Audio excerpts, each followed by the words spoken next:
Assalamualaikum warahmatullahi wabarakatuh. Bismillah, alhamdulillah, wassalatu wassalamu ala rasulillah, Sayyidina Muhammad ibn Abdillah, wa ala alihi wa sahbihi wa mawalah amma ba'du. Sahabat channel Rahmatul Ummah yang saya cintai dan Allah muliakan, kita lanjutkan kisah perjalanan hijrah baginda Nabi Muhammad SAW dari Mekah ke Madinah. Setelah lolos dari kejaran dan ancaman orang-orang kafir Mekah, beliau keluar dari rumahnya pada malam Senin. Selanjutnya menuju ke rumah Abu Bakar Siddiq. Dan beliau di rumah Abu Bakar Siddiq menginap 1 malam. Lalu pada malam berikutnya, beliau dan Abu Bakar Siddiq melakukan perjalanan untuk menuju kota Madinah.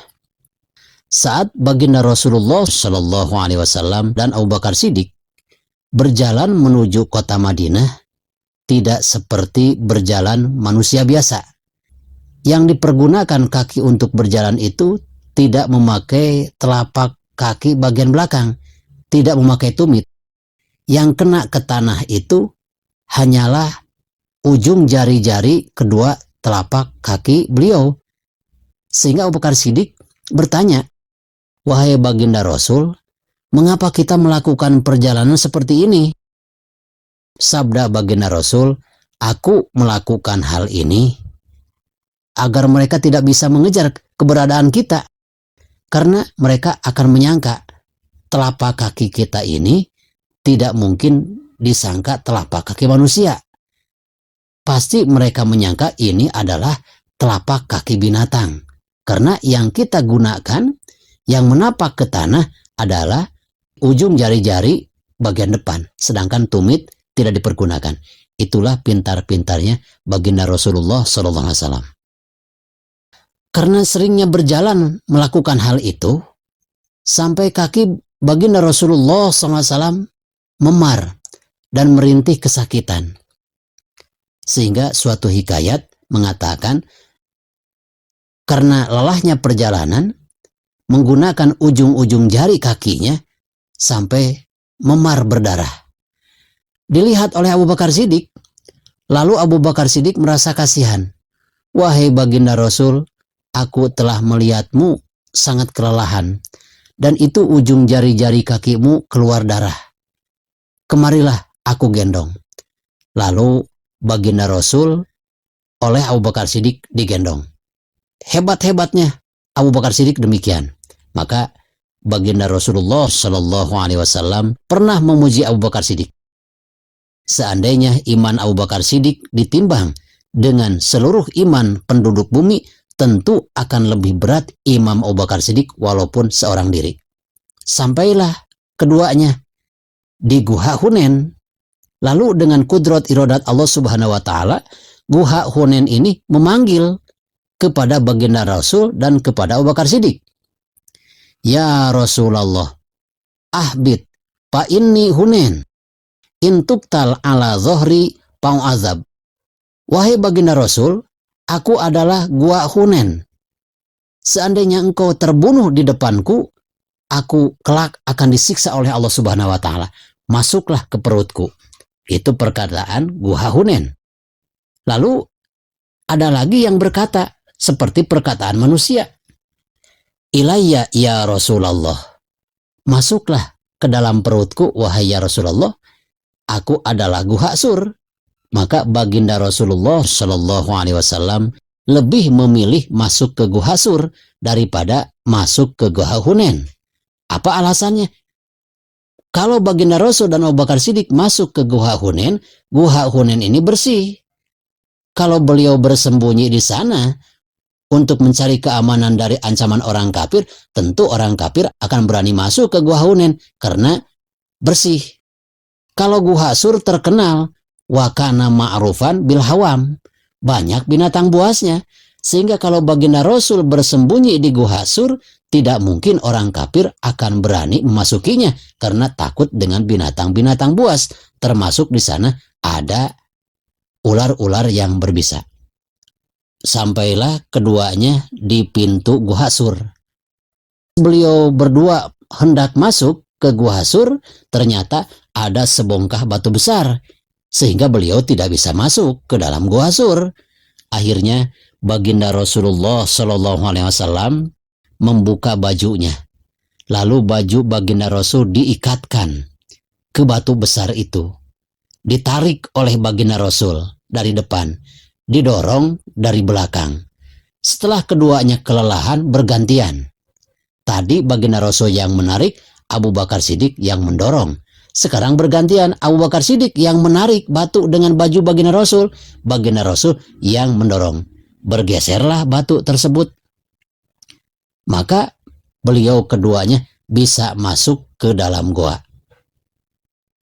Sahabat Sena Rahmatul Ummah yang saya cintai dan Allah muliakan, setelah baginda Rasul dan Abu Bakar Siddiq ada dalam Gua Sur, Allah Subhanahu wa Ta'ala memerintahkan kepada pohon-pohon yang ada di sekitar Gua Sur, yaitu yang bernama pohon goilan.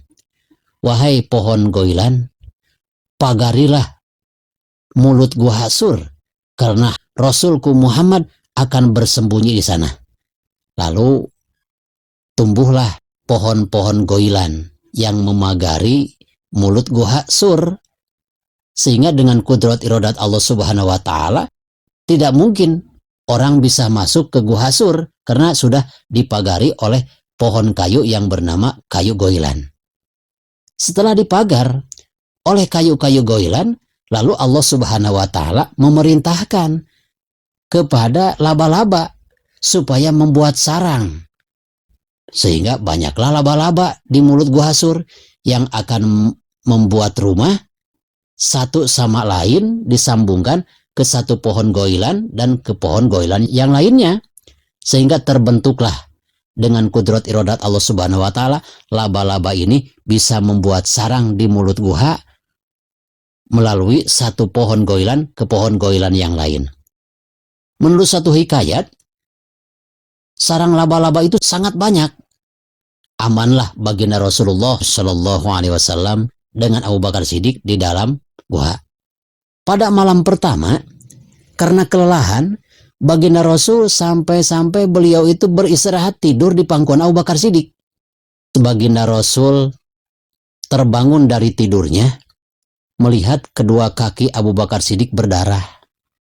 Sehingga ditanya oleh baginda Rasul, "Wahai Abu Bakar Siddiq, mengapa kakimu berdarah?" Jawab Abu Bakar Siddiq, "Tadi saat engkau tertidur dalam pangkuanku, kakiku dipatuk ular. Apakah engkau membunuh ular tersebut yang mematuk kakimu?"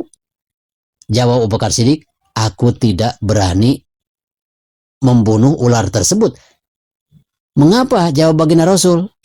Jawab Abu Bakar Siddiq, "Seandainya ular yang mematuk dan menyedot dan memakan, meminum darahku, darah kakiku, aku memukulnya sehingga badanku akan bergerak.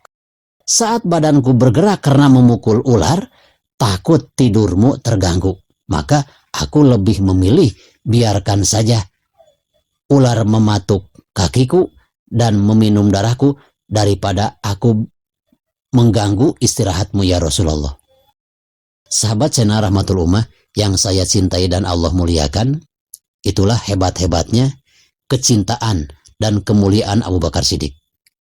Setelah beliau ada di dalam Gua Sur, tiba-tiba terdengar suara derap kuda di luar. Ternyata orang-orang kafir Mekah mengejar sampai di depan mulut Gua Sur. Maka kata salah seorang yang mengejar baginda Nabi berkata, "Mungkin Muhammad bersembunyi di gua ini." Dijawab oleh yang lain, "Tidak mungkin Muhammad bersembunyi di gua ini. Perhatikan, seandainya Muhammad tidur dan beristirahat di Gua Sur ini, tentu itu sarang laba-laba akan putus karena dilewati oleh Muhammad dan Abu Bakar Siddiq. Dan lihat pula oleh kalian, seandainya Muhammad tidur dan beristirahat di Gua Sur ini, tentu di atasnya di pohon goilan ada merpati yang sedang mengerami telurnya. Seandainya Muhammad dan Abu Bakar Siddiq masuk ke Gua Sur, tentu Yang pertama, sarang laba-laba akan pada putus, dan merpati tentu akan ketakutan oleh manusia. Tentu merpati ini akan terbang ke tempat yang lain. Maka akhirnya orang kafir itu dibalikan hatinya oleh Allah Subhanahu wa Ta'ala untuk tidak mau memasuki Gua Hasur, karena memang perlindungan Allah sangat hebat. Kembalilah orang kafir itu ke negara Mekah dengan tanpa hasil, dengan tangan kosong. Sementara setelah 3 hari 3 malam baginda Rasul ada di Gua Hasur dan diberi makan, dikirim makanan oleh putra Abu Bakar Siddiq yang bernama Siti Asma, langsung beliau melakukan dan melanjutkan perjalanan untuk menuju kota suci Madinah. Mudah-mudahan segala apa yang telah kami persembahkan untuk para sahabat Sayyidina Rahmatul Ummah mengenai kisah hijrah baginda Rasulullah Shallallahu Alaihi Wasallam dan hijrah para sahabat besar manfaatnya. Mohon maaf dari segala kekurangannya. Hudma sofa wada ma kadar billahi fi sabilil haq. Wassalamualaikum warahmatullahi wabarakatuh.